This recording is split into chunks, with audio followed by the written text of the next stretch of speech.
Mennään sinne Turkish Lounge, joka on kuulemma ihan sairaan hieno, mikä me missattiin viimeksi. Vitsi oikein jännittää, että miten hieno tää on. Onko tää todellista? Voi jättää tonne, että voi huoletta heilua. Leffateatteri, jossa on vielä ihan sairaan hyvät penkit. Kattokaa. Pari, kolme. Mä pyörryn. Ihan uskomatonta. Siinä on juomia. Tosta napsit vaan juomia. Mitä haluat? Ruokaa. Yksi monista pisteistä. Hierontaa. Ruokapisteet ja siitä voi raapia itselleen hunajaa. Vie ja pienon pimputusta.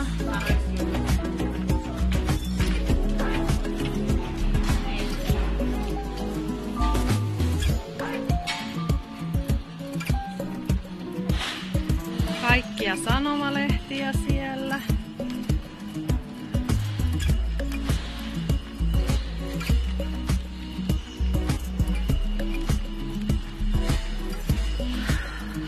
Taas hedelmiä.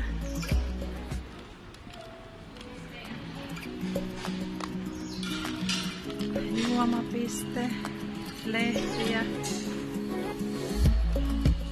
Mennään sitten alakertaan katsomaan. Onks tää totta?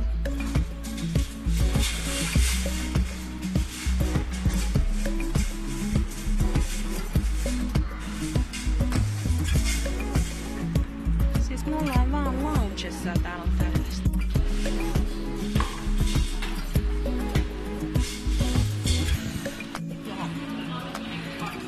Voit sitten vähän lyödä golfia. Tää on loputon. 5000 neliöä, voitteko uskoa? Täällä voi muksut viettää aikaa.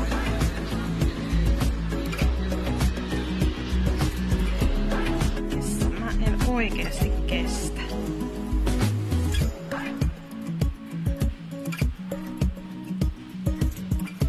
Ihan mieletöntä. Tää saa munakastakin tuurata, että mitä siihen laitetaan. Mä en kestä.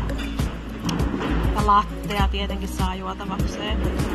Lounasaika, kun meillä on tää 6 tunnin odotus täällä, niin täällä on tosiaan... Oli ensin vähän aamiaisjuttuja ja nyt on sitten niinku ruokaa.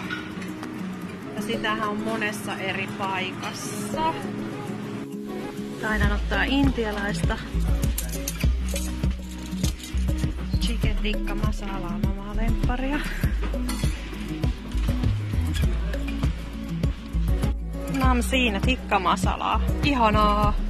Oliivipiste. Kaikkia ihania oliiveja voi maistella. Sitten voi syödä lounaaksi vähän erilaista pastaa. Wow! Kiitos Turkish Airlines. Olet ollut mieletön kokemus.